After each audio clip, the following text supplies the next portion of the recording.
आश्री मोक्षमार्ग प्रकाशक ग्रंथ से 7वां अधिकार पर આપણે સ્વાધ્યાય ચાલી રહ્યો છે। ધર્મ ધારક ધર્મ બુદ્ધિથી ધર્મ ધારક વ્યવહારાભાસી મિથ્યા દૃષ્ટિ એનું સાતત્વ સંબંધી યથાર્થ સિદ્ધાંત જે છે એની ચર્ચા અહીંયા કરવામાં આવી રહી છે। સંવર તત્વનું અન્યથા રૂપ પેજ નંબર 232 એમાં વ્યવહારથી શાસ્ત્રમાં ગુપ્તિ સમિતિ ધર્મ અનુપ્રેક્ષા પરિચય જય આદિ 6 ભેદ સંવરને કહ્યા। આજે 6 અંગ સંવરના કહ્યા, 6 ભેદ જે સંવરના કહ્યા એ જે ભેદ છે એ બાહ્ય સંવર છે। એ પ્રકારની જે બાહ્ય ક્રિયાઓ છે એને ઉપચારથી સંવર કહે છે અને ક્રિયાઓના માધ્યમથી જે અંતરંગમાં વિતરાગ ભાવને જીવ પહોંચે છે, વિતરાગ સ્વરૂપને જે પામે છે એ જ વાસ્તવમાં નિશ્ચય સંવર છે। પરંતુ અંતરંગ જે વિતરાગ ભાવ છે એ ભાવનું તો એને ભાષણ નથી, ક્રિયાનું ભાષણ છે।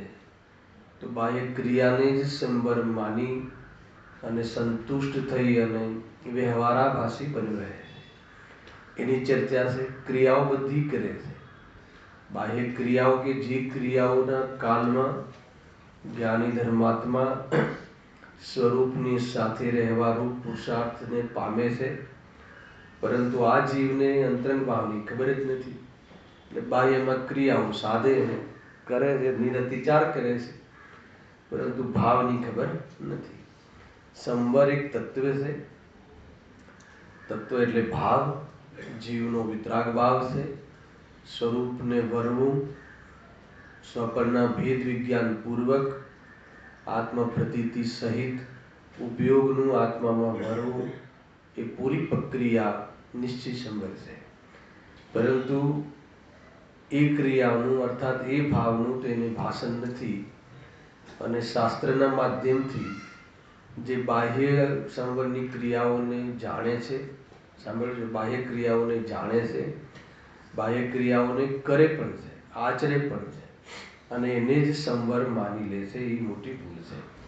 એમાં આપણે ગુપ્તિની ચર્ચા સમાપ્ત થઈ હતી કરીબ કરીબ। એમાં ગુપ્તિમાં કોને કહે છે એ કોને માને છે અને ગુપ્તીનું સ્વરૂપ શું છે, દોષ શું છે એ બી બતાવશે, એ માને શું છે એ બી બતાવશે, અને સાચી ગુપ્તી શું છે એ પણ બતાવશે. 3 પ્રકારે આ પૂરું બધા 6 પ્રકારના વર્ણન અહીંયા કરવામાં આવ્યા છે. તો મન વચન કાયાની જે ચેષ્ટાને તો રોકે છે, લખ્યું ને, મટાડે છે. તો મન વચન કાયાની જે ચેષ્ટા છે, બાહ્ય ચેષ્ટાને મટાડે, તો એમાં ભૂલ શું છે કે બાહ્ય ચેષ્ટાને મટાડે અને અંતરંગમાં ભાવ વિતરાગ ભાવ રૂપ તો પુરુષાર્થ ન કરે, તો પછી શું કરે?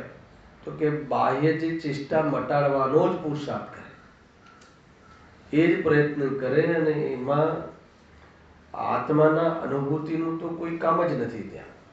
એટલા માટે આ ગુપ્તી નથી એમ અહીંયા કહ્યું. મન વચન કાયાની ચેષ્ટા મટાડે અને સ્વરૂપમાં ડૂબે તો ગુપ્તી થાય એમ અહીંયા કહે. જો મન વચન કાયાની બાહ્ય ચેષ્ટા મટાડે, એમાં શું શું કરે છે?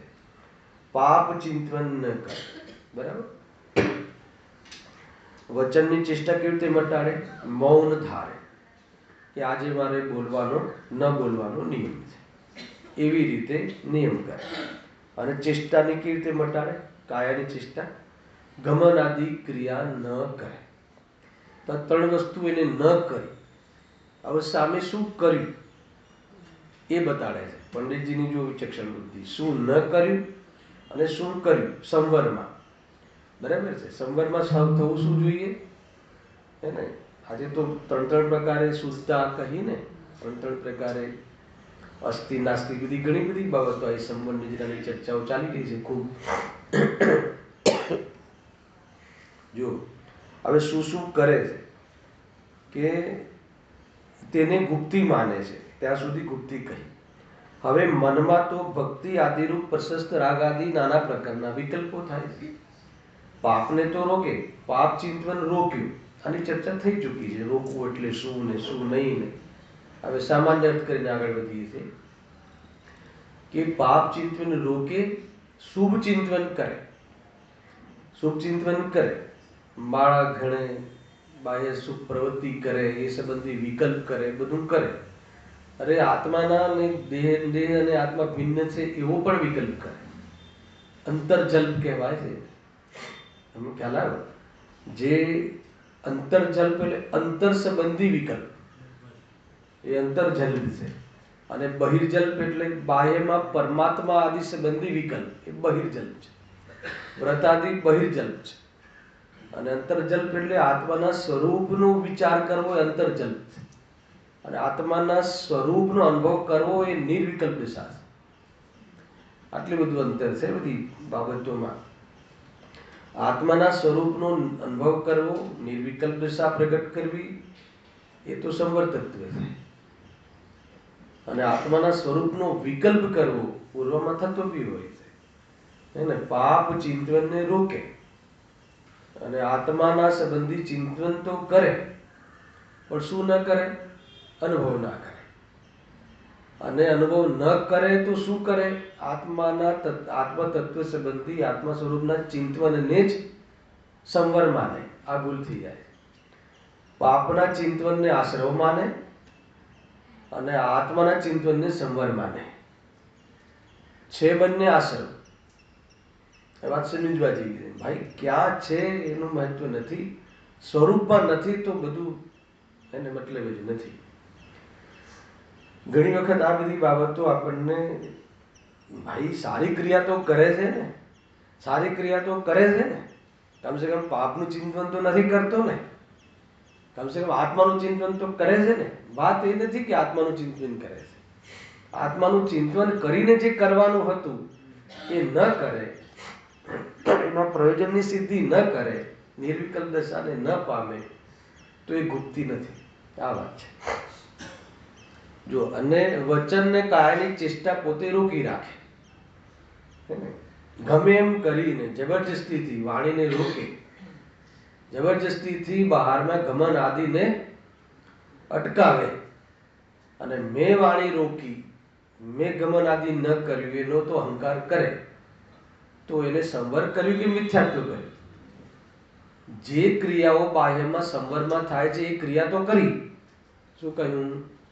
સંવર માટે જે ક્રિયા બાહ્યમાં જ્ઞાનીઓને થાય છે એ તો કરી, પણ એ ક્રિયાઓનો કર્તા બની ગયો.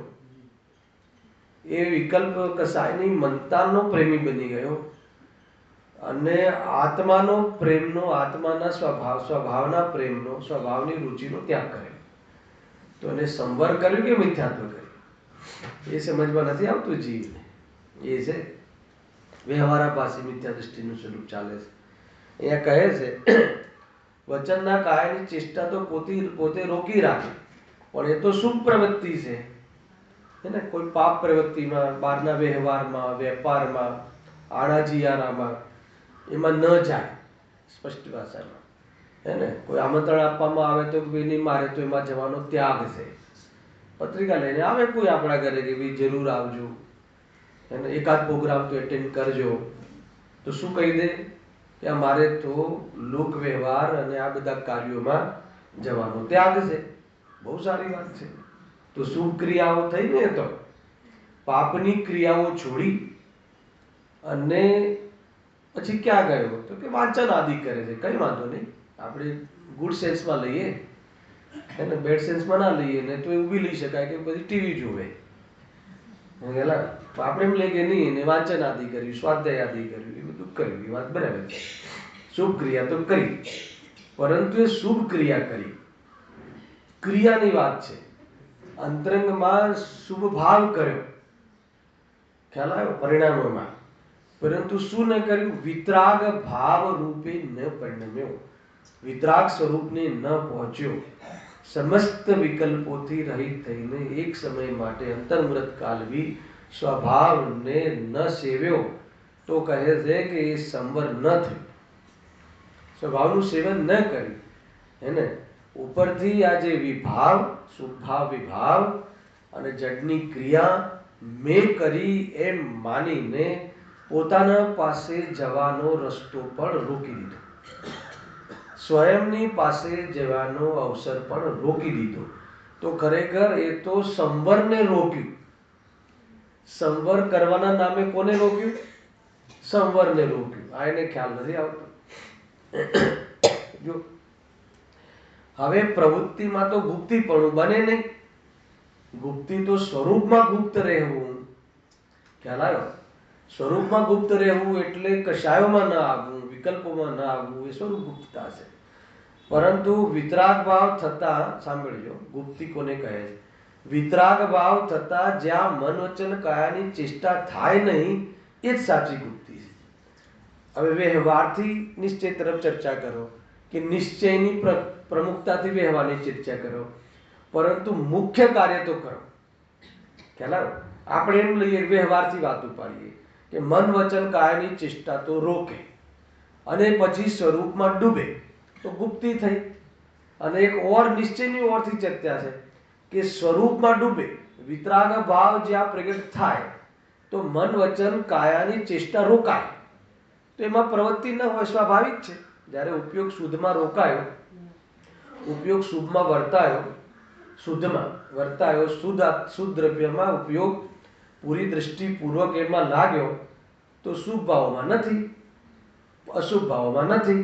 તો મન વચન કાયાની બધી જ ચેષ્ટાઓ મનમાં શુભ અશુભ વિકલ્પોથી રોકાયો, વચન સુધીનો તો ઉપયોગ જ નથી અને કાયાની કોઈ પ્રવૃત્તિ નથી, ધ્યાનસ્થિતતામાં બિરાજે છે. તો પ્યોર સંવરનો એ વખતે ઉપયોગ લાગ્યો ને, સંવર ઉત્પન્ન થયું એમ અહીંયા કહે છે.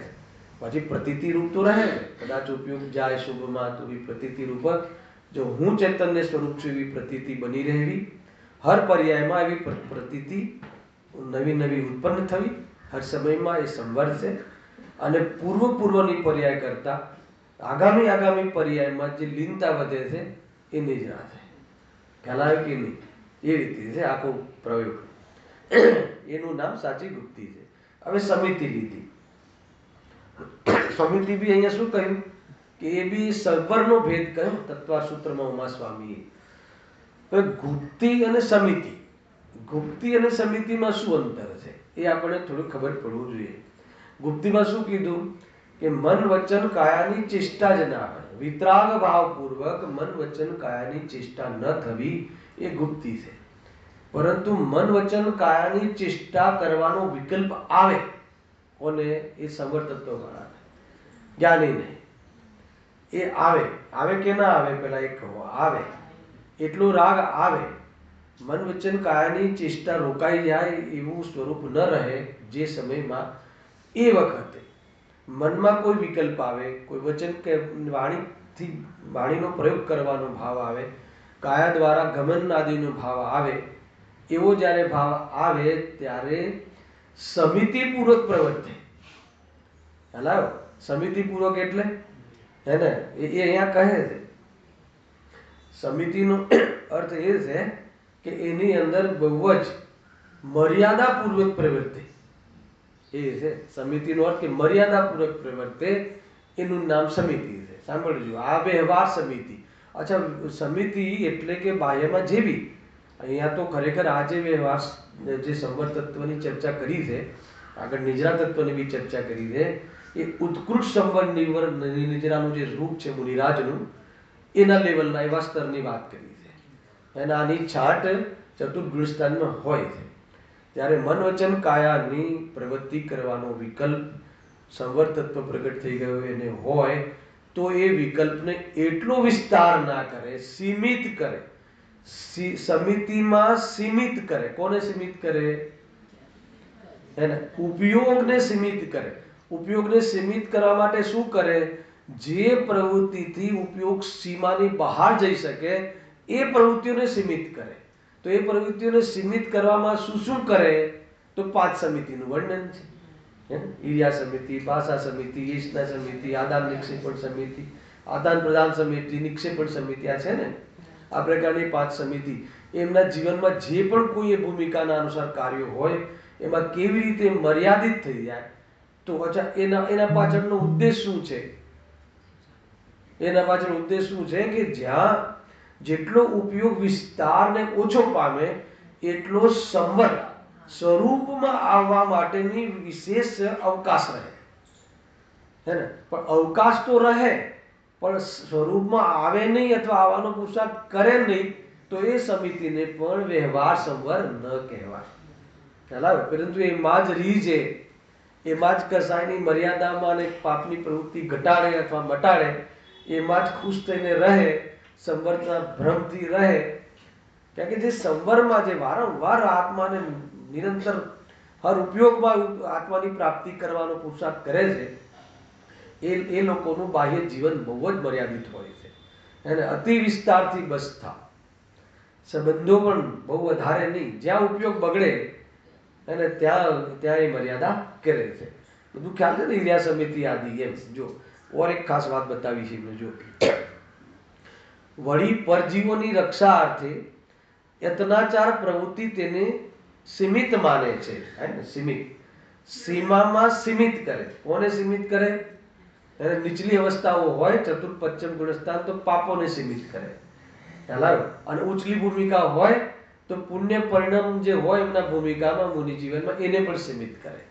સીમિત કર્યા વગર હર અંતર મૂર્તમાં સ્વરૂપમાં જવાનું સંભવ નથી. અને સંજલન કષાયના મંદ ઉદયમાં શુદ્ધ ઉપયોગ થાય છે, અને સંજલન કષાયના તીવ્ર ઉદયમાં ઉપદેશ આપવાનો અને પ્રવચનસાર આદિ લખવાનો ભાવ આવે છે. એ સંજલન કષાયનો તીવ્ર ઉદય છે. 5 પરમાગમ લખવાનો ભાવ આચાર્ય કુંકુમદેવને આવ્યો. એ કયા પ્રસંગમાં આવ્યો? તો કે સંજલન કષાયના તીવ્ર ઉદયમાં. અને ત્યાંથી હટીને શુદ્ધોપયોગમાં ગયા ત્યાં સંજલન કષાયનો મંદ ઉદયમાં આવ્યો. પછી આગળ શ્રેણીમાં મંદતર ઉદય, મંદતમ ઉદય, એમ કરીને 3 વિભાગ છે ને, મંદ, મંદતમ ને મંદતર. એ રીતે આગળ આપવામાં આવે છે. જો આગળ, વળી પરજીવોની રક્ષા અર્થે યત્નાચાર પ્રવૃત્તિ. યત્નાચાર ખ્યાલ આવ્યો? અયત્નાચાર અને યત્નાચાર. યત્નાચાર એટલે યત્નપૂર્વક આચરણ કરે. યત્નપૂર્વક, બુદ્ધિપૂર્વક. ઈર્યા સમિતિ ચાલે તો જો જમીનને શોધીને ચાલે, હે ને, એ રીતે છે. કોઈ કહે કે તો જીવોની રક્ષા સુધી સીમિત થયું, તો કે નહીં, એમાં ઉપયોગની પણ સીમા આવે છે. 2, ત્રીજું, એમાં દેહ ઉપર આસક્તિ બી ઘટે છે. એ બધા નિશાનીઓ છે. મુખ્યતઃ જીવોની રક્ષાથી કથન કરે છે, પરંતુ એમાં આ બધી વાત આવે છે. જો યત્નાચાર પ્રવૃત્તિ તેને સીમિત માને છે તો આમ જ, પણ હવે એને તો એટલાને જ સંવર માની લીધું. જો પણ હિંસાના પરિણામોથી તો પાપ થાય છે, તથા રક્ષાના પરિણામોથી સંવર કહેશો તો પુણ્ય બંધનું કારણ કોણ ઠરશે? ખ્યાલ આવ્યો? સમજો કે જ્યારે સમિતિ તો એ રીતે જ છે. સમિતિનું સ્વરૂપ શું છે કે જ્યારે મન વચન કાયાની ચેષ્ટા, હે ને, એમાં મન વચન કાયાની જે ચેષ્ટા મટાડવાનો ભાવ ન રહે, અથવા મન વચન કાયાની ચેષ્ટા કરવાનો વિકલ્પ આવે, તો અહીંયા કહે છે કે પરજીવોની રક્ષા રહે, રક્ષા થાય એવું યત્નાચાર પૂર્વક એના જીવનની પ્રવૃત્તિ હોય એને સમિતિ કહે છે. તો આ તો સમિતિ તો કે અમે બી તો એમ જ કરીએ છીએ ને, પણ કહે છે કે સંવર નથી તો શું છે? હે ને, છે આશ્રમ, અને અહીંયા એને બાહ્ય સંવર કહીએ છે. વ્યવહારથી સંવર, જેટલો બી વ્યવહાર છે એ બધો આશ્રમ તત્વ છે, પણ એને તે વિતરાગ ભાવ હોય એની સાથે તેને તે નામ આપવામાં આવ્યું છે. તમને નવાઈ લાગશે. ખ્યાલ આવ્યો? જ્યારે નિશ્ચય સંવર તો સ્વરૂપમાં લીન થવું, અને બહારમાં એમાં જે બી નિમિત્ત બન્યું, આ વ્યવહાર સંવર, સમિતિ, ગુપ્તિ, પરિચય, ખરેખર જોવામાં આવે તો ક્રિયા તો જડ છે, અને એ પ્રકારની વિશુદ્ધિ આશ્રમ તત્વ છે. પણ એ વખતે સ્વભાવમાં કયો આશ્રમ છે? શુભાશ્રમ. શુભાશ્રમ પર જ વ્યવહારનો આરોપ આવે છે, પણ જે શુદ્ધતામાં હેતુ બને એ શુભ ભાવને, શુભ કાર્યને, કાર્ય સુધી, ક્રિયા સુધી એને ધર્મનો ઉપચાર આપવામાં આવે છે. બાકી તો ન આવે. બાકી શું આવે? કમસે કમ શુભ ભાવને મિથ્યાત્વ કહે છે. પછી એને તો શુભ ભાવ બી નથી કહેતા, મિથ્યાત્વ કહે છે. ઘણી બધી ચર્ચાઓ છે ભાઈ, હે ને. ઘણા અધ્યાત્મ શાસ્ત્રમાં તો આવે છે કે જ્ઞાનીને શુભ ભાવ હોય છે, અશુભ હોતો જ નથી, અને અજ્ઞાનીને શુભ હોતો જ નથી, અશુભ જ હોય છે. અધ્યાત્મ શાસ્ત્રોમાં આવે છે, પણ હમણાં સાંભળવામાં આવ્યું, મેં હજી વાંચ્યું નથી, મને કોઈ કહ્યું કે ધવલામાં પણ છે, સિદ્ધાંત ગ્રંથોમાં. સિદ્ધાંત ગ્રંથોમાં આ વાત હોવી બહુ મોટી વાત છે અધ્યાત્મની વાત. કેમ ખબર છે? એનો હેતુ શું છે? સમ્યક કે જ્ઞાનીને શું અશુભ ભાવ નથી હોતો? ભરત ચક્રવર્તી આ 6 ખંડને લડે છે, 96,000 રાણી વચ્ચે ઊભા છે, તો શું એ શુભ ભાવ છે કે અશુભ ભાવ છે? તો એમ કેમ કહ્યું જ્ઞાનીને અશુભ હોય જ નહીં? કેમ કે અશુભ ભાવોમાં જે પણ ઈચ્છાઓ થાય છે એનો સ્વામી નથી હોતો. એમાં એને દુઃખ વાસે છે, એમાં એને સુખ ભાષિત થતું નથી, અને એ સમયમાં પણ વાસ્તવમાં સાધના જ કરે છે. એ માર્ગને જ સાધે છે. માર્ગને સાધે છે એટલે એનાથી એની સાથે આત્મબુદ્ધિ ન હોવાના કારણે એને નિજરાજ વધે છે. અને અજ્ઞાની મંદિરમાં હોય તો એ સંસારને સાધે છે, પ્રવચનમાં સાચી વાત કહે તો એ સંસારને સાધે છે. સમ્યક સન્મુખ છોડી દો. સમ્યક સન્મુખ ના હોય તો એ શું કરશે? હું સરસ બોલું છું, મારાથી બધાને લાભ થાય છે, હું બધાને શીખવાડું છું, મોક્ષ પહોંચાડું છું, તો બોલે એને મોક્ષ બંધ બંનેને જ આ જીવ જાણે છે એમ કહી અને એમ કહે છે કે મેં બહુ સારી વાત બતાડી, આનાથી સમાજનો ઉત્કર્ષ થશે. સરવાળે એને તો કરતા બુદ્ધિ કરી કે ના કરી, તો એ રીતે છે. અચ્છા, અજ્ઞાનીનો શુભ ભાવ, નૈમિક ગ્રવિક જે આવે છે, ગુરુદેવ તો કહે છે, તો એને કોઈ શુભ કેમ ના પાડો છો? અરે એને જે શુભ ભાવ આવે છે, સમજો કેમ એના શુભ ભાવને અશુભ કહેવામાં આવે છે? ખરેખર તો અધ્યાત્મમાં તો શુભ અને અશુભ, પાપ પુણ્ય એકત્વ દ્વાર, આખો અધિકારનું નામ બે જ છે.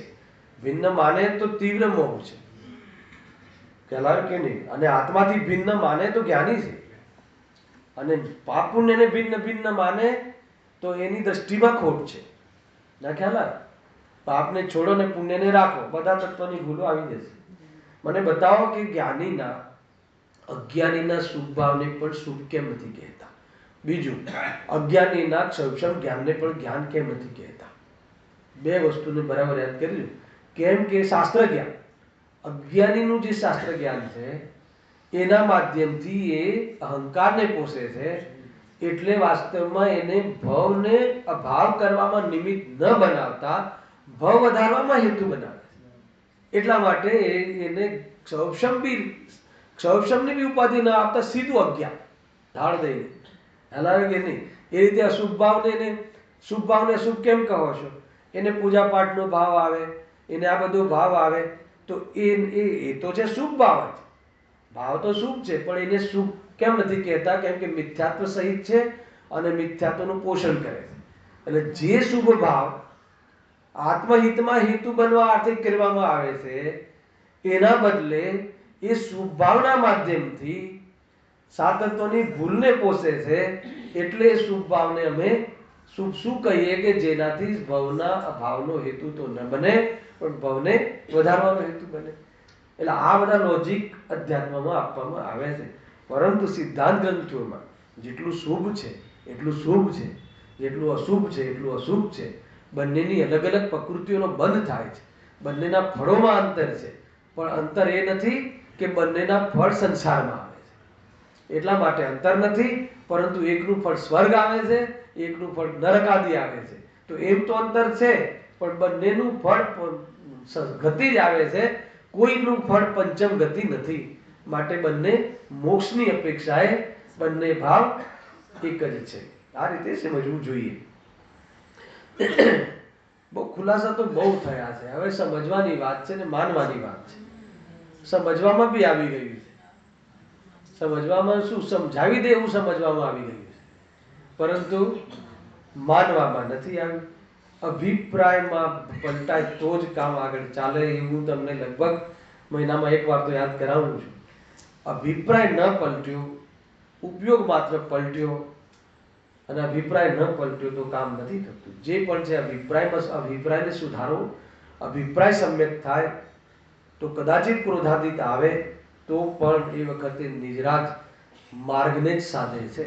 એમ અહીંયા કહેવામાં આવ્યું. જો શું કહે છે? વળી પરજીવોની રક્ષા અર્થે યત્નાચાર પ્રવૃત્તિ તેને સીમિત માને છે, તેને સીમા માને છે. એમ પણ હિંસાના પરિણામોથી તો પાપ થાય છે, તથા રક્ષાના પરિણામોથી સંવર કહેશો.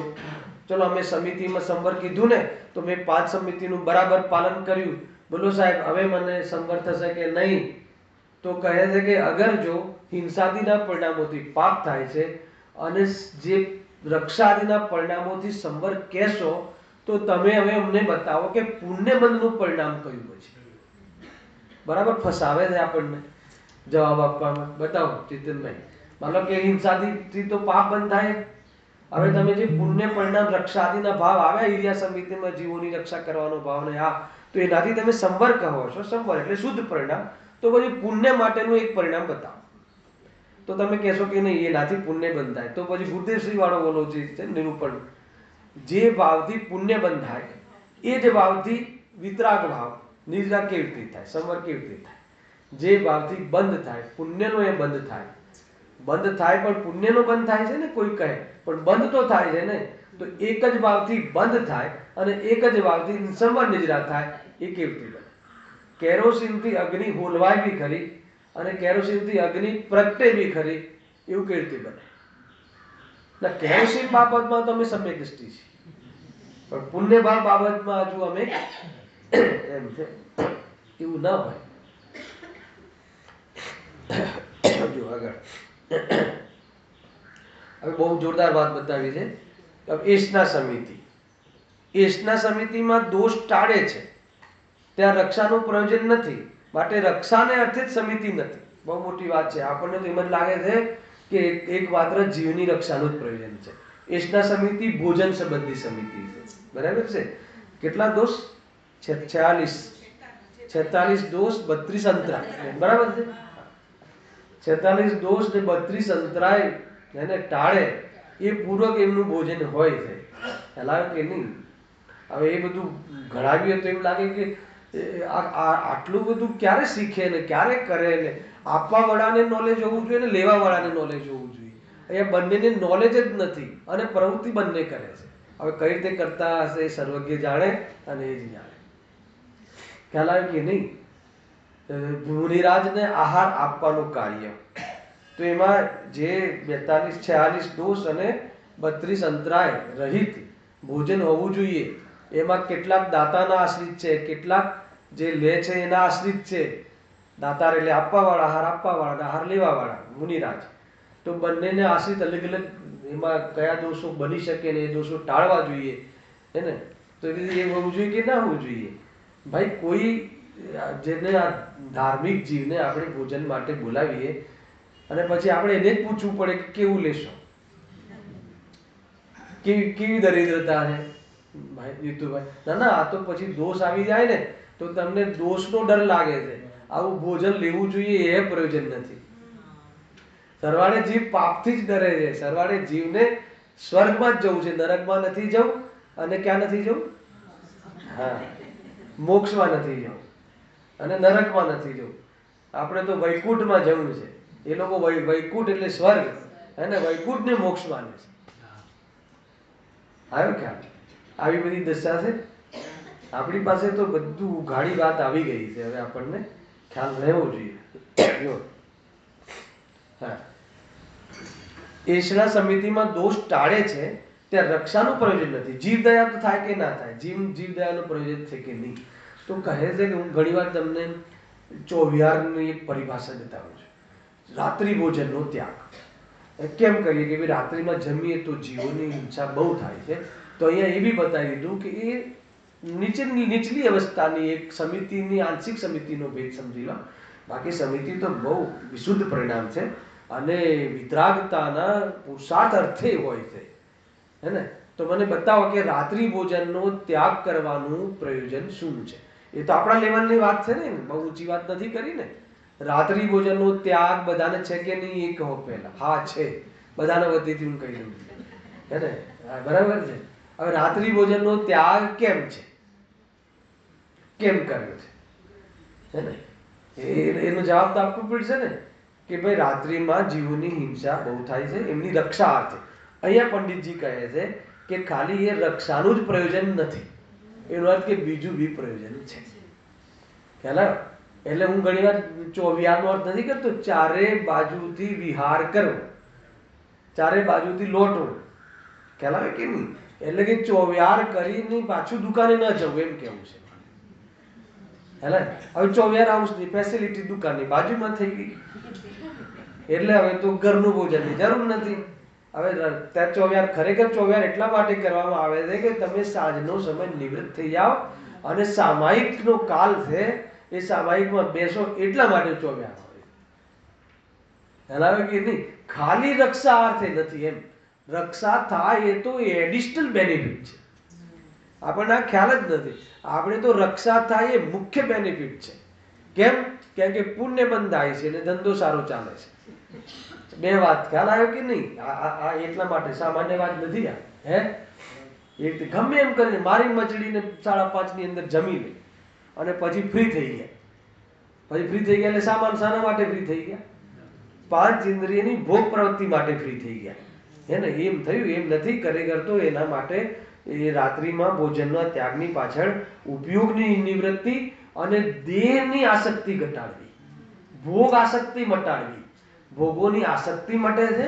આ રસ વગરના ભોજન લેવાની જે આપણે વ્યવહાર કરીએ છીએ અથવા અભ્યાસ કરીએ છીએ એ અભ્યાસ કોઈ શાના માટે? એમાં તો કોઈ રક્ષાનું બી મતલબ નથી, હે ને?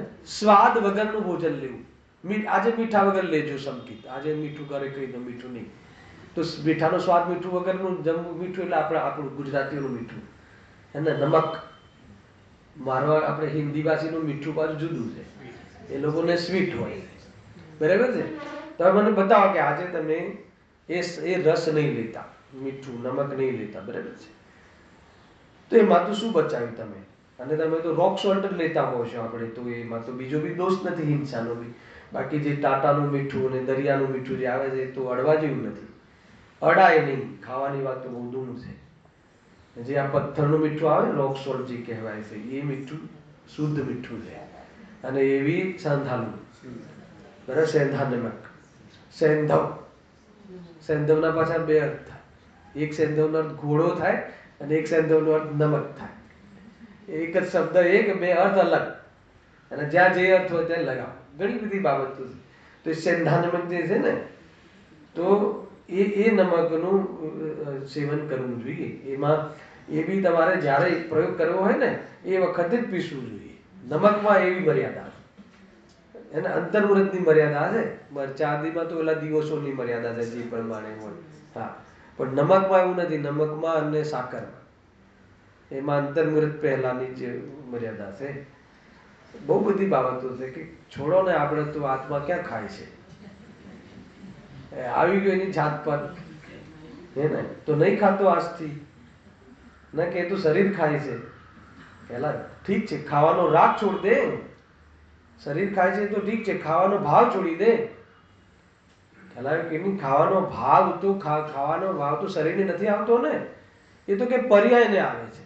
ઠીક છે હે ને? હું તો શુદ્ધાત્મા છું ને, સેફ રાખે શુદ્ધાત્માને. ઠીક છે, તો શુદ્ધાત્મા જે છે ને, જેનામાં રાગ નથી ને, એને તો વિતરાગી નથી થવું. જેને પર્યાયને વિતરાગી થવું છે. બોલ હવે શું કરીશ? રાગ પર્યાયમાં છે અને પર્યાયને જ વિતરાગી થવું છે.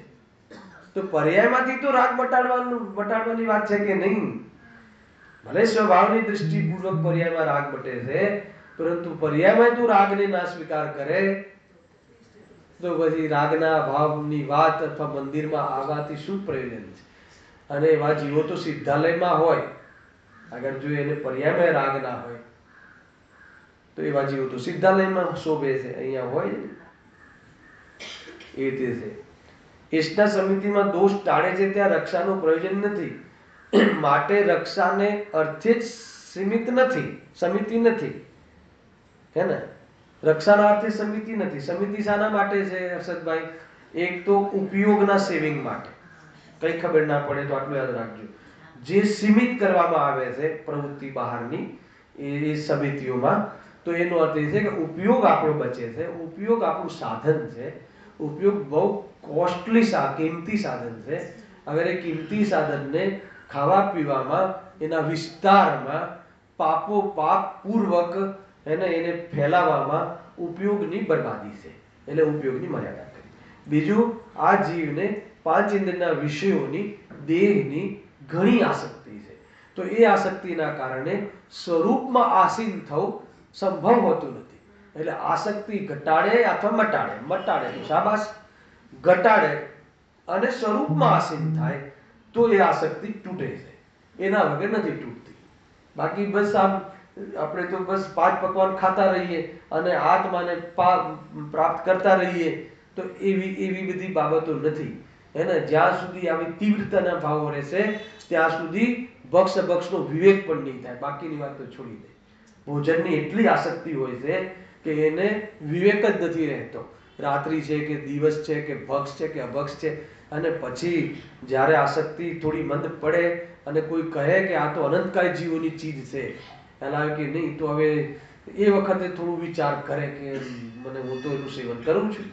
ખ્યાલ આવે? બાકી એટલા માટે આ તીવ્રતાનો બુદ્ધિપૂર્વકની વાત છે ભાઈ. જો એના ક્રમબદ્ધ પર્યાયના નિયમને રાખીને, એને હર ચીજ એના સ્વકાલમાં થાય છે એ સિદ્ધાંતને રાખીને, કોઈ કહે કે તો કરવાની વાત આવી ને તો એ જીવની પર્યાયની યોગ્યતા જ એવી થઈ જાય છે. જેને મોક્ષ ગમે એને આ બધી પર્યાયની એની સ્વકાલમાં થવાવાળી યોગ્યતાઓ જ આવી હોય છે. ખ્યાલ આવે કે નહીં? ઓટોમેટિક છે બધું. પણ એને જ્યારે વિકલ્પપૂર્વક કરવામાં આવે છે એટલે બુદ્ધિપૂર્વક કહેવામાં આવે છે. પરંતુ બુદ્ધિપૂર્વક પણ આત્માના પ્રેમી જીવોને સહજ જ હોય છે. સહજ હોય છે એટલે શું? સહજ હોય છે એટલે એમાં કર્તવ્ય નથી લાગતું. અને આમ જ હોય ને એમાં કઈ મોટી વાત. આપણા જેવા જીવોને રાત્રિ ભોજન હોય, અભક્ષ ભોજન હોય, ના જ હોય ને, હવે એને તું બુદ્ધિપૂર્વકના ખાતામાં નાખ, એ સહજના ખાતામાં નાખ, જે ખાતામાં પણ આ જીવન તો એવું જ હોવું જોઈએ. અને જેને આત્માનુભૂતિ થઈ છે એ જીવોને એના જીવન પૂર્વમાં આવા જ રહ્યા છે ને આવા જ હોય છે. ખ્યાલ આવે કે નહીં? એના સિવાય કોઈ કહે કે દુકાને બેઠા બેઠા કેવલ જ્ઞાન થઈ જાય તો શ્વેતાંબર મતનો સંસ્કાર હજુ છૂટ્યો નથી. ખ્યાલ આવે કે એ લોકો માને છે ને એ રીતે છે. ઝાડુ મારતા મારતા કેવલ જ્ઞાન થઈ જાય. અરે કેવલ જ્ઞાન થવા વાળી જીવોને ઝાડુ મારવાનો ભાવ આવે કે એવી જાતિના કામોમાં હોય. ખ્યાલ આવે છે કે એ રીતે છે. જો और भी થોડુંક એને સપોર્ટમાં લખ્યું છે. તો સમિતિ કેવી રીતે હોય છે? મુનિરાજોની મુખ્યતાથી કહ્યું છે આ સંવર્ગનો ભેદ, પરંતુ આંશિક પ્રણય નીચેની ભૂમિકાઓમાં પણ હોય. મુનિઓને કિંચિત રાગ થતા ગમન આદિ ક્રિયા થાય છે. આવ્યું ને? રાગ થતા મુનિને રાગ થાય કે ન થાય? આત્માને ના થાય, મુનિને થાય. લોકો બધી આમ કહે છે એલા કે ભાઈ જે જે રીતે જે સમજો ને એ રીતે છે. અહીંયા કઈ મુનિઓને કિંચિત રાગ થાય એની ભૂમિકા નો થાય, એની ભૂમિકાથી વિરોધમાં ના થાય, એ ગેરંટી છે. જેવો રાગ આપણને થાય એવો રાગ મુનિને ન થાય. આપણને મંદિર બનાવવાનો રાગ થાય, મુનિને મંદિર બનાવવાનો રાગ ન થાય. નવાઈ લાગશે, મુનિરાજ ને ન થાય. મંદિર બનાવવાનો રાગ મુનિરાજને ન થાય. 28 મૂળ જે કયા ગુણના રૂપમાં એમના રાગને કહેવામાં આવે છે. 28 મૂળ ગુણ છે, રાગના ભેદ છે કે જ્ઞાનના ભેદ છે કે વિતરાગતાના ભેદ છે?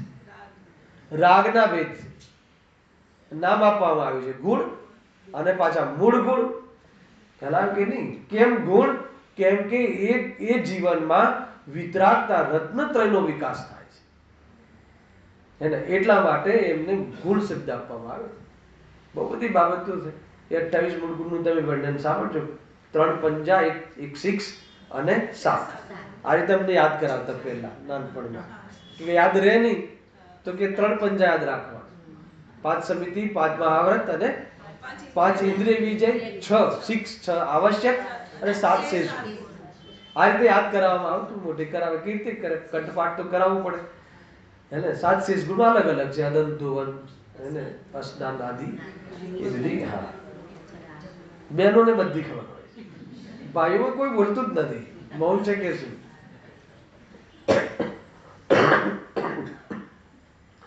સમૂહ શરણમાં આવવી સ્ત્રીઓની સંખ્યા વધારે હોય અને મોક્ષ જવામાં પુરુષોની સંખ્યા જ હોય હે ને. આ કોઈ ડિસ્ક્વોલિટી નહીં સમજતા, જ્યાં જે રીતે છે એ રીતે સમજવું.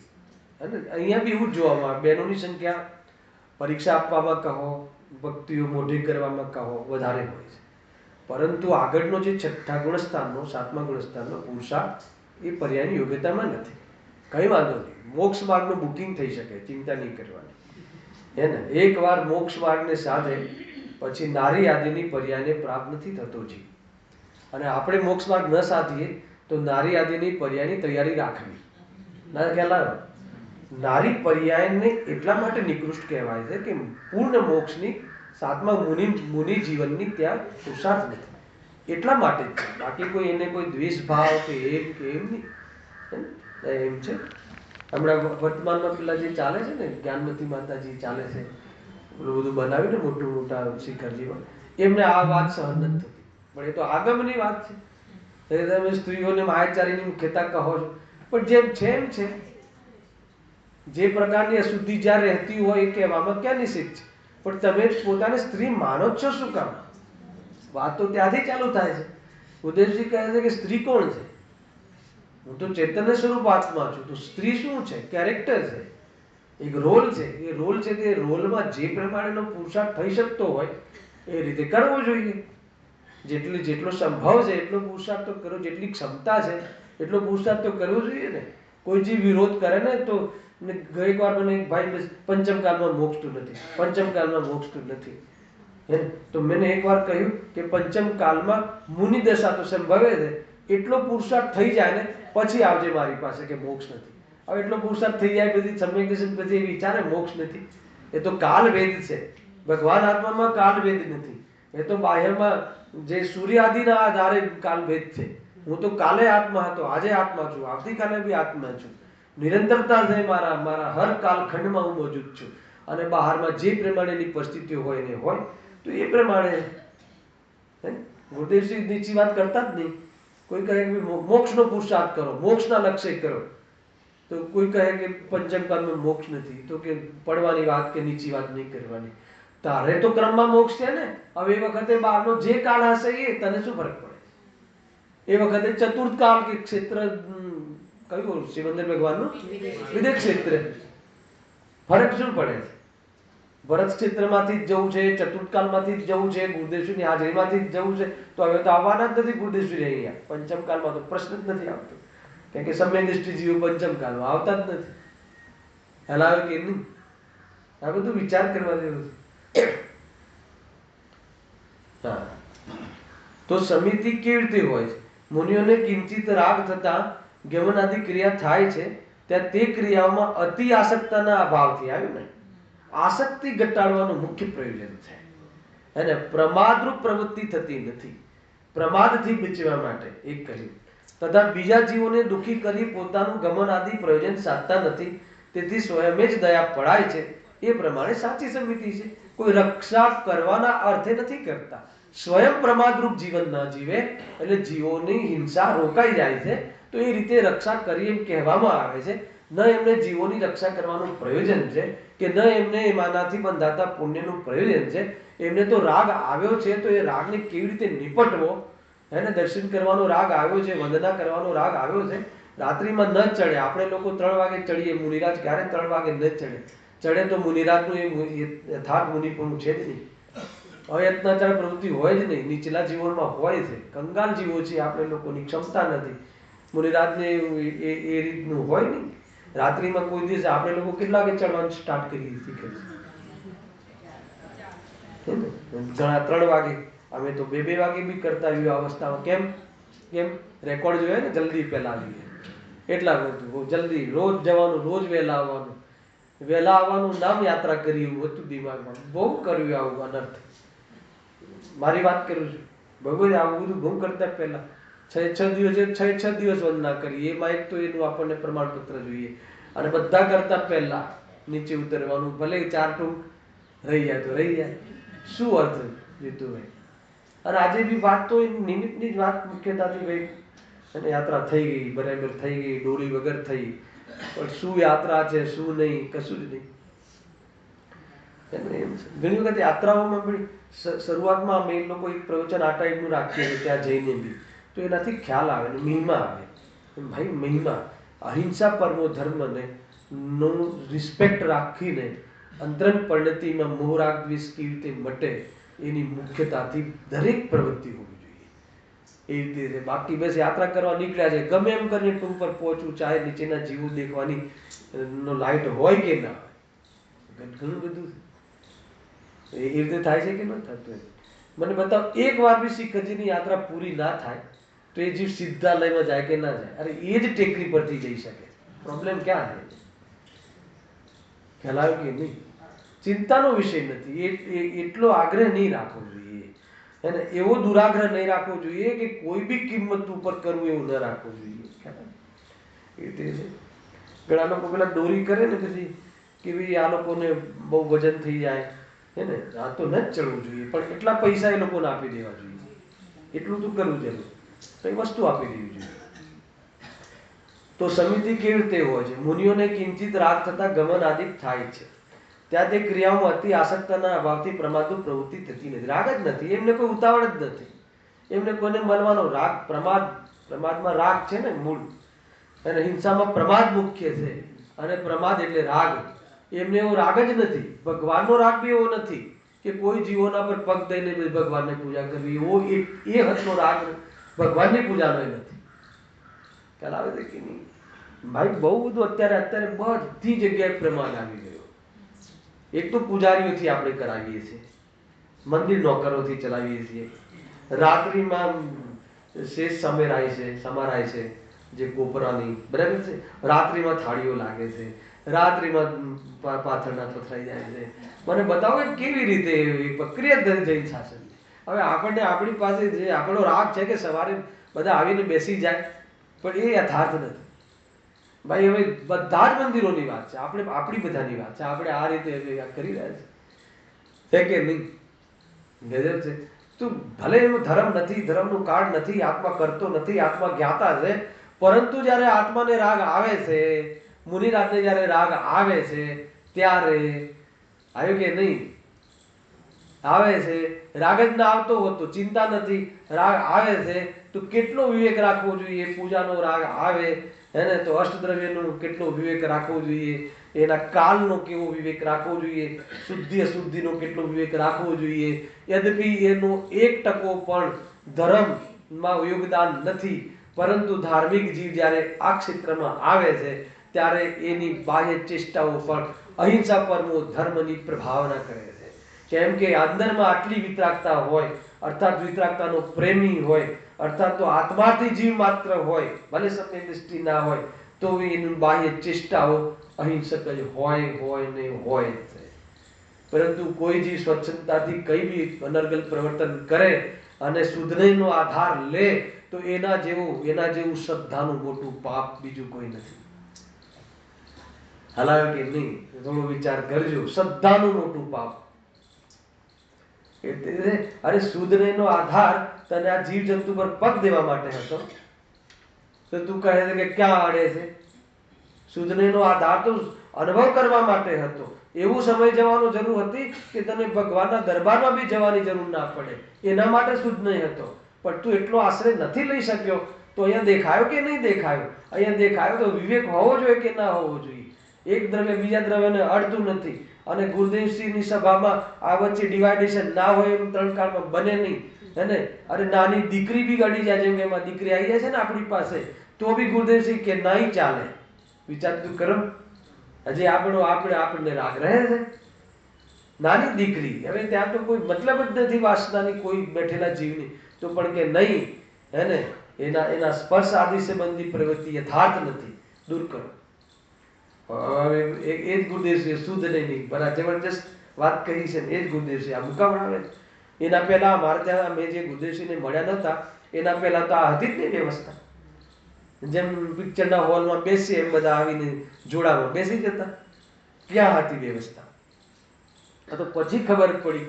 આ બે વસ્તુઓ જે ગુરુદેવસિંહના માધ્યમથી બાહ્યમાં જીનવાણી વગર બેસવું નહીં. કહે જીનવાણી આપણાથી નીચે રહે છે, ખેદ થાય છે, પણ ભાઈ હે ને એના ભોગે પણ આપણે આ જીનવાણી સામે લઈને બેસવું. વક્તા શું કહે છે બરાબર એને ખબર પડવી જોઈએ. હવે આ વાતમાં ક્યાં ધર્મ આવે? પરંતુ જ્ઞાનીના મુખેથી બી આ વાત આવી છે કે નથી આવી? હવે એને તમે ક્યાં નાખશો? વ્યવહાર નિશ્ચય. ભાઈ જે જગ્યાએ વિચારવું જોઈએ. ભાઈ આ વાત આ ભાષોની છે ને, એટલે કોઈ જગ્યાએ અટકી જઈને સ્વચ્છતા ના કરતો હોય એટલે હું આ ટોનમાં કહું છું. બાકી મારો કોઈ ઉદ્દેશ નથી. હે ને મને તો ખ્યાલ નથી કે અહીંયા બધા પોતે શું માને. એટલો વિસ્તાર ખ્યાલ નથી. કોઈ બતાવે તો પર્સનલી વિશેષ ચર્ચા કરે. બંધ નહીં થઈ જાવ, ધ્યાન રાખજો.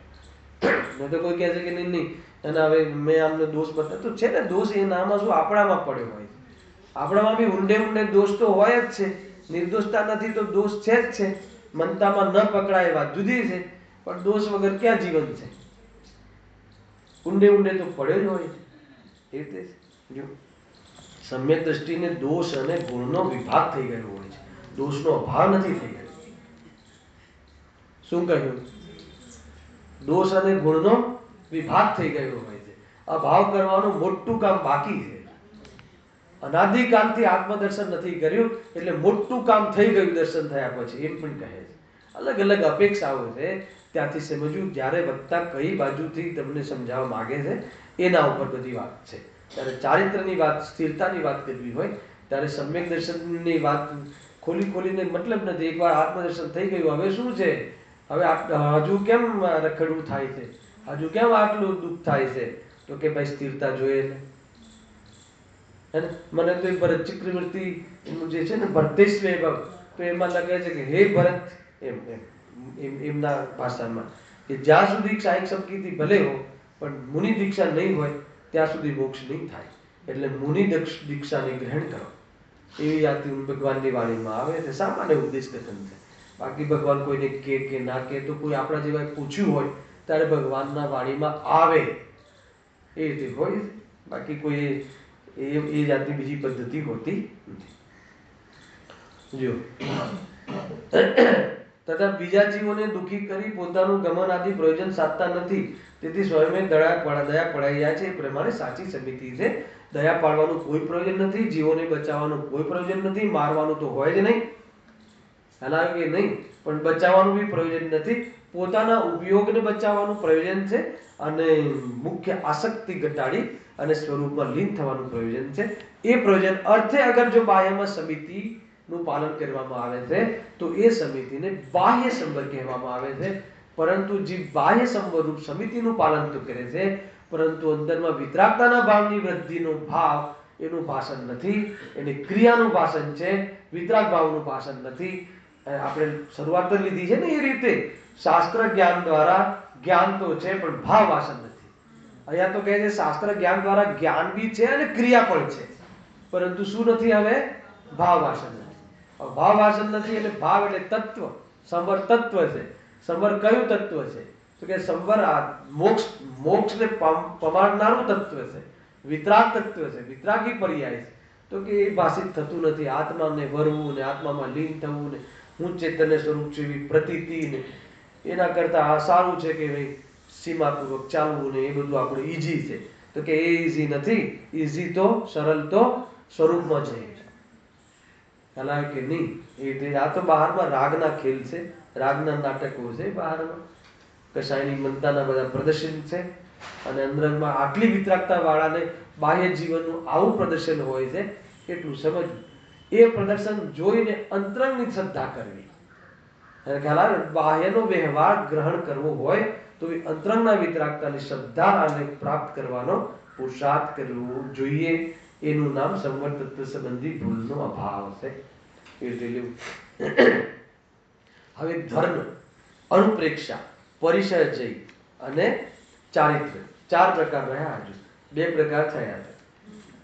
જો ધર્મ, હવે ધર્મ તો ખબર છે. ધર્મ કોને કહે છે? વિતરાગતા ધર્મ. નાસ્તિથી કહીએ તો, અરે વિતરાગતા બી તો નાસ્તિનો શબ્દ છે. એને વિતરાગ, રાગ વીતી ગયો હોય એને વિતરાગતા કહે. ગુરુદેવ શ્રી એક શુદ્ધાત્મા માટે અરાગી શબ્દ વાપરતા હતા અને ભગવાન માટે, ભગવાન આત્માને અરાગી કહે છે અને ભગવાનને વિતરાગી કહે છે. અને ક્યારેક ક્યારેક આ કહે, કદાચિત ભગવાન આત્માને બી વિતરાગી કહો તો બી કોઈ દોષ નથી આવતો. શબ્દ નહીં પકડી લેવો. કોઈ કહે વિતરાગ સ્વરૂપ છે જીવનું, એટલે રાગ રહિત સ્વરૂપ છે એમ સમજવું. પણ એનો શાબ્દિક અર્થ કરીએ તો જેનો રાગ વીતી ગયો છે. તો ભગવાન આત્મામાં રાગ વીતી ગયો નહીં. ભગવાન આત્મામાં તો રાગ છે જ નહીં, એટલે અરાગી છે. અને ભગવાનને રાગ વીતી ગયો, ચાલ્યો ગયો એટલે વિતરાગી. એટલો અર્થ ક્યારેક કરતા હોય. તો માની લો કે અંતરંગ પરિણતિમાં સર્વ ગુણોની અનંતતા પ્રગટ થઈ જવી એ વાસ્તવમાં ધર્મ છે. રત્નત્રય ધર્મ છે. શ્રદ્ધા, જ્ઞાન, ચારિત્ર્યમાં સમ્યકપણું આવી જવું એ ધર્મ છે. અને ચારિત્ર્યમાં સ્થિરતા વધવી એ અસ્થિતિ છે. વિતરાગ થઈ જવું એ નાસ્તિથી છે. કષાયનો અભાવ થઈ જવું એ નાસ્તિથી છે. સ્વભાવ પ્રગટ થઈ જવું અસ્થિતિ છે. 2 વસ્તુની આ કહી. કર્મનો નાશ થઈ જવો એ બાહ્યથી છે. આવ્યું ને આજે બી આવ્યું ને 3 પ્રકારની નિજરામાં શુદ્ધિ 3 પ્રકારની કહી હે ને. હા, આત્મામાં શુદ્ધિની વૃદ્ધિ થવી, અશુદ્ધિની ઘટવું અને કર્મનો નાશ થવો ખરું. તો આ 3 પ્રકારે કહ્યું. આ રીતે બી આવે છે કે નહીં? હવે તમે 3 પ્રકારને માનવાનો કે એક પ્રકારને માનવાનો? 3 પ્રકાર જે રીતે છે તે માનવા. કર્મના ખરાવામાં કાંઈ કરવાનું નથી. અને અશુદ્ધિનો શુદ્ધિનો જે વૃદ્ધિ થાય છે એમાં શુદ્ધિનો અભાવ થાય છે. એટલે શુદ્ધિને મુખ્ય રૂપે કહેવામાં આવે છે. એ રીતે કહેવામાં આવે. કદાચિત અશુદ્ધિનો અભાવ કરવાનું કહેવામાં આવે તો બી કોઈ વાંધો આવતો નથી. જો હવે ધર્મની કેવી રીતે વાત કરે છે? હવે એ ધર્મમાં શું સમજે છે? કસાયોનો અભાવ કરવો એનું નામ ધર્મ છે. કસાયો મટાડવી. હવે એ શું? કસાયો મટાડવા માટે બી તો કંઈક બાહ્ય પ્રવૃત્તિ હશે ને? શું કરે? જો મટાડે તો છે, પણ શું? વળી બંધાદિકના ભયથી સ્વર્ગ મોક્ષની ઈચ્છાથી ક્રોધાદિ કરતો નથી. તો પહેલી વાતમાં તો મને કંઈ ખોટું નથી લાગતું. તમને લાગે છે? બંધાદિકના ભયથી. બંધનો ભય હોવો જોઈએ કે ના હોવો જોઈએ? હોવો જોઈએ. તો બંધનો ભય તો જ્ઞાનીને પણ હોય છે, હોય કે ના હોય? તો બંધાદિકના ભયથી, પણ બીજી લીટી લખી છે ને, સ્વર્ગ મોક્ષની ઈચ્છાથી. મોક્ષની ઈચ્છામાં બી શું ભૂલ છે? મોક્ષની ઈચ્છા તો બરાબર, સ્વર્ગ તો વચ્ચે આવી જાય છે. કેમ કે આ બધી બાબતો જ્ઞાનીને પણ લાગુ પડે છે. પણ આમાં એ શું કરે છે, ભૂલ શું કરે છે એ બતાવે છે આગળ. જો સ્વર્ગ મોક્ષની ઈચ્છાથી ક્રોધાદિ કરતો નથી, પણ આ ભૂલ. હવે ત્યાં ક્રોધાદિ કરવાનો અભિપ્રાય તો ગયો નથી, બસ. હે ને? ક્રોધ ગયો નથી એની ચિંતા નથી, પણ ક્રોધાદિ મટાડવાનો પણ અભિપ્રાય નથી. ક્રોધાદિ કરવાનો અભિપ્રાય ગર્ભમાં પડ્યો છે. ક્રોધાદિ કરતો નથી. કરતો નથી એટલે એને દબાવે છે. હા, રૂંધાયેલો કશાય. પરંતુ મટાડવાનો અભિપ્રાય નથી, પણ એનાથી બંધ થશે એટલા માટે એમ સમજીને એ રીતે અહીંયા કહે છે. ગજબની વસ્તુ છે. હવે અમે પેલા બાળકોને કેવી રીતે સમજાવાય, બહુ બહુ મોટી કલા છે. બાળકોનો ક્લાસ લેવો બહુ મોટી કલા છે.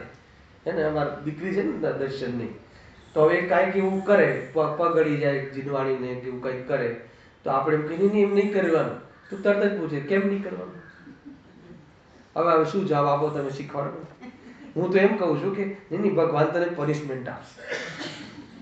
તો કે ભગવાન પનિશમેન્ટ, હવે તો કેવી રીતે સમજાવું જીતું, કેવી રીતે સમજાવશો? નાનું બાળક અત્યારે એને ભાવ ભાષણની ઉંમર નથી, હે ને, એટલે એને ક્રિયાઓથી સમજાવવું પડે છે. હે ને, પહેલા તો ક્રિયાઓથી જ સમજાવવું પડશે કે ભાવ ભાષણનો કાળ 8મા વર્ષથી છે. શું કરશે? પાપથી ડરાવવું પડે, પાપ લાગે. હવે પાપમાં એને ભાવ વાસતો નથી, એટલે કે પાપમાં શું થાય, એટલે કે પનિશમેન્ટ મળે. તો એ કોણ આપે? તો કે ભગવાન આપે. ભગવાનને પકડાવીએ તો ભગવાન પનિશમેન્ટ આપે. હવે એને કઈ રીતે સમજાવશો તમે? જરા એકવાર મને બતાવજો, સુધારી લઈશું. તો એ રીતે સમજાવીએ છે. મારે તો એ બતાવવું છે કે પનિશમેન્ટના ભયથી જો કરે છે તો એને કઈ પગ નહીં અડાડવો એવો અભિપ્રાય નથી, પણ પનિશમેન્ટના ભયથી. ખ્યાલ આવે? આખી અંતર ખ્યાલમાં આવે? એમાં લો કે જે ગાર્ડનમાં કોઈ ફરવા જાય, છોકરા છોકરી, કોઈ મહિલા અને પુરુષ બે જાય, કોઈ કપલ જાય, અને કોઈ વ્યક્તિ જે છે એ ખોટી ચેષ્ટા કરે, તો ઓલી જે મહિલા હોય છે, સ્ત્રી છોકરી હોય છે, એ શું કહે કે નહીં, આ ઠીક નથી, આ ન કરવું જોઈએ, આ નહીં કરો, એમ કહે એકવાર. પછી તરત જ બોલે છે કેમ ના કરવું જોઈએ, કે કોઈ જોઈ લેશે. હવે કોઈ જોઈ લેશે એમાં શું બતાવે છે કે આ ચીજ કરવા, આ મને દોષ નથી લાગતું, આ મને બુરું નથી લાગતું, પણ કોઈ જોઈ ન લે એટલે નથી કરવું. એનો અર્થ કે એ રીતનો જે ત્યાગ છે એને ત્યાગ નથી કહેવાતો. ખ્યાલ આવે? આખી મનોવિજ્ઞાન ખ્યાલ આવે કે નહીં? તો એને કોઈ એ ભાવનો ત્યાગ નથી, આને ક્રોધનો ત્યાગ નથી, પણ એ ક્રોધાદિથી સંબંધો બગડે સમાજમાં. હે ને, તમારા સાથે ક્રોધ કરો તો હર્ષદભાઈ જોડે રિલેશન બગડી જાય, હે ને, એટલા માટે ક્રોધ નથી કરવો. એટલે ક્રોધ મટાડવાનો અભિપ્રાય નથી, કરવાનો અભિપ્રાય અંદરમાં પડ્યો છે, પણ કરતો કેમ નથી? હેલા ને, બંધ મોક્ષ, બંધથી અને મોક્ષની ઈચ્છાથી. પરંતુ એવું નથી કે ક્રોધ ન કરવો જોઈએ, ક્રોધ કરવા લાયક નથી, ક્રોધાદી રાગાદી ભાવ બધા એ સ્વભાવ નથી, એને એ આત્માને કર્તવ્ય રૂપ નથી. એ રીતે ભેદજ્ઞાનપૂર્વક, સ્વભાવની દ્રષ્ટિપૂર્વક એના અભાવ કરવાનો કોઈ મામલો અહીંયા નથી. એટલા માટે એને ધર્મનો જે બાહ્ય વ્યવહાર તો છે, પણ અંતરંગમાં ધર્મનો ભાવ વાસન એને નથી. જો જેમ કોઈ રાજાધિકના ભયથી, આ મહત્પણાના લોભથી પર સ્ત્રી સેવતો નથી, તો તેને ત્યાગી કહી શકાય નહીં. આપણને ઉદાહરણ, કોઈ પર સ્ત્રીનું સેવન નથી કરતો, કારણ કે લોકમાં નિંદા થાય, રાજાદિને ખબર પડી જાય, સરકારને, અહીંયા હવે સરકાર રાજા છે, તો સરકાર દંડ આપે, તો એના કરતા ખ્યાલ આવે કે નહીં? અત્યારે તો સરકાર બી ક્યાં દંડ આપે છે? કેટલા પરેશાન, કેટલા રેપ કેસો થાય છે, કેટલા બળાત્કાર કેસો થાય છે. જો ચાલ કેવું પંચમકાલ કેવું આવ્યું છે, અને બધું ગ્રહિત મિથ્યાત્વનો બી રોડ શો ચાલે છે. પાપો પણ પોકારીને લોકો કરે છે, એમાં ફેશન માનીને પાપ થાય છે. પંચમકાલનું સ્વરૂપ તો જુઓ કેવું છે. તો પણ અહીંયા કહે છે કે તું ભેદ જ્ઞાન કરીને આત્માની દ્રષ્ટિ કરી શકે, તારા માટે તો આ અવસર છે, બહાર જે હોય છે કે નહીં. બધી દુનિયાની દ્રષ્ટિ જુઓ કેવું છે. આપણે તો સેફ છીએ, અને આપણને સ્વરૂપમાં જવા માટેનો માર્ગ છે કે વળી પંચમકાલમાં ક્યારે ન આવવું હોય તો સમ્યક દર્શન કરી લઈએ. એકવાર સમ્યક દર્શન થઈ જાય તો પંચમકાલમાં આ ક્ષેત્રે આવવાનું સમાપ્ત થઈ જશે. ખ્યાલ આવે? એટલા માટે કરવું, ખ્યાલ આવે કે નહીં? કથન એ રીતે થાય છે. સ્વરૂપનો આનંદ લેવો જોઈએ, ક્ષેત્રથી શું મતલબ છે, હે ને? કહી શકાય નહીં. તે જ પ્રમાણે આ ક્રોધાદિકનો ત્યાગી નથી. ક્રોધાદિનો ક્રોધ કરતો નથી, પણ ત્યાગી નથી. ત્યાગી નથી એટલું નહીં, હે ને, દુનિયા તો ત્યાગી કહેશે, પણ એને અભિપ્રાય બી ક્રોધ મટાડવાનો નથી. હલાવે કે નહીં? કેમ કે એને ક્રોધ એટલે નથી કરવો કે મારે નરકમાં જવું પડે.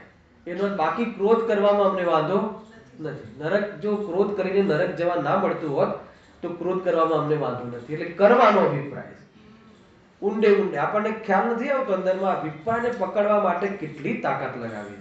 મને એટલે બહુ મહિમા આવે છે મોક્ષ પ્રકાશકને, પરિણામોના વોચમેન બનો એ તો સામાન્ય કથન છે, અભિપ્રાયને ટટોલ કે તારો અભિપ્રાય ક્યાં છે? કસાય મટાડવાનો અભિપ્રાય છે, અહીંયા કહે જો કસાય મટાડવાનો અભિપ્રાય ના હોય અને ચેતનભાઈ હું તમારાથી સંબંધ ન રાખું તો એ દ્વેષ ભાવ છે, રાગ નથી મટાડ્યો મેં. મને એમ લાગે કે મેં ચેતનભાઈથી રાગ મટાડ્યો, એટલી દોસ્તી હતી અને ગુરુદેવશ્રીએ કહ્યું છે રાગ મટાડ, હે ને, તો હવે રાગ મટાડ્યો એટલે મેં તમારો સંબંધ કાલથી બંધ. તો એ રાગ મટાડ્યો કે દ્વેષ કર્યો? તો દ્વેષ આવી જાય છે. શુદ્ધતા ના હોય તો રાગ મટે ત્યાં દ્વેષ હોય. હલાવે કે નહીં?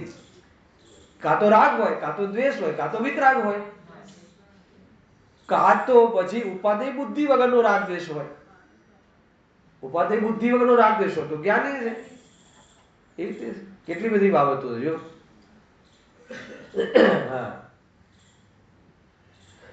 જો હવે પોઝિટિવ સેન્સ આપી છે તો પછી કેવી રીતે ત્યાગી હોય? તો ખરેખર સંવર તત્વ કેવી રીતે કહેવાય? સાંભળજો. પદાર્થ ઈષ્ટ અનિષ્ટ ભાસતા ક્રોધાદી થાય છે, ક્રોધાદી રાગાદી થાય છે. જ્યારે તત્વજ્ઞાનના અભ્યાસથી કોઈ ઈષ્ટ અનિષ્ટ ન ભાસે ત્યારે સ્વયં જ ક્રોધાદી ઉપજતા નથી, અનંતાનુબંધી આદિરૂપ ઉપજતા નથી, તો સાચો ધર્મ થાય. ક્રોધ ન કરવાનું નામ ધર્મ નથી. એમ કહે છે, હે ને? ક્રોધ ન કરવાનું અવસ્થાઓ તો કેટલી જોવા મળે છે, કેટલી બધી બતાવી આગળ. માનો કે કોઈના આપણે ઓબ્લાઇઝ હોઈએ, કોઈની મદદ લીધી હોય અને પછી એ આપણને ટોકે, હે ને, તો પણ આપણે ક્રોધ નથી કરતા, તો બોલો ક્રોધ છે કે નહીં? ત્યાં ક્રોધનો ત્યાગ છે કે ના? આપણે કોઈનું પેમેન્ટ લેવા જઈએ અને આપણને 2-4 કલાક બહાર બેસાડી રાખે ને શાંતિથી જાણે એમ લાગે કે હે ને જ્ઞાની હોય એ રીતે બેસીએ છીએ. નહીં આપું છું ને, કલાકમાં આપું છું. હવે આપણને એમ લાગે જો અહીંયા હું 2 શબ્દ બોલીશ તો વાત બગડી જશે, તો મને બતાવો કે એને ક્રોધનો ત્યાગ છે કે નથી, ક્રોધ છે કે નહીં? ઉપયોગમાં તો ક્રોધ નથી, પરંતુ પૂરેપૂરો ક્રોધ છે, અભિપ્રાયમાં છે. અરે ત્યાં તો કહે છે કે પરિણામમાં બી છે, પણ પરિણામમાં બી ક્રોધ ના હોય તો બી અગર અભિપ્રાયમાં ક્રોધ હોય, પરિણામમાં બી ક્રોધ ના હોય, કોઈ એવો જીવ સરળ હોય? પરિણામમાં બી ઉપયોગમાં ના હોય, ઉપયોગમાં ના હોય, પરિણામમાં બી ના હોય, તો બી અભિપ્રાયની વાસનામાં ક્રોધ આદિના પરિણામ આત્મદ્રષ્ટિ વગર પડ્યા હોય છે. આત્મદ્રષ્ટિ થયા વગર ક્રોધના ત્યાગનો પ્રારંભ થતો નથી. ક્રોધ કરવા લાયક નથી. સ્વભાવ અને વિભાવના ભેદ જ્ઞાન વગર અભેદની દ્રષ્ટિપૂર્વક ક્રોધના ત્યાગનો પ્રારંભ થતો નથી. એ રીતે છે. જ્યારે તત્વજ્ઞાનના અભ્યાસથી કોઈ ઈષ્ટ અનિષ્ટ ન પાસે ત્યારે સ્વયં જ ક્રોધાદી ઉપજતા નથી, ત્યાં સાચો ધર્મ થાય છે. ખરેખર તો મિથ્યાત્વના અભાવ પૂર્વક જે અનંતાનુબંધી ક્રોધ મટી જાય છે એને જ સાચો અભાવ કહેવાય છે. સમયસાર તો એને જ ખરેખર અભાવ કહે છે. યદ્યપિ જે અસ્થિરતાજન્ય ક્રોધાદી રહે છે એ ક્રોધાદી તો છે, પરંતુ એનાથી ભવ વધવાનું કાર્ય થતા નથી. જ્ઞાની ધર્માત્માને જ્ઞેય માને છે, સાધના વધારે છે, એટલે સમયસાર આદિ ગ્રંથોમાં, આધ્યાત્મિક ગ્રંથોમાં એને ગૌણ રૂપે નિશ્ચિત કર્યું છે. પરંતુ 10મા ગુણસ્થાન સુધી જે ક્રોધાદી ભાવ રહે છે એનો એ રીતે સ્વીકાર કરવામાં આવ્યો છે. દ્રષ્ટિમાં એને સ્વીકાર નથી જ્ઞાનીને, અને પરિણમનમાં બી નથી, ઉપયોગમાં બી નથી. છતાં બી જેટલો બાકી છે તો એટલો પૂર્ણતામાં જવામાં બાધક છે. તો સ્વરૂપમાં ડૂબી અને એનો પણ ભાવ જ્ઞાની જીવ કરતા હોય છે. એ વાસ્તવમાં વિતરાગ ધર્મ છે. હવે અનુપ્રેક્ષાની ચર્ચા કાલે કરીશું. સહેજાનંદ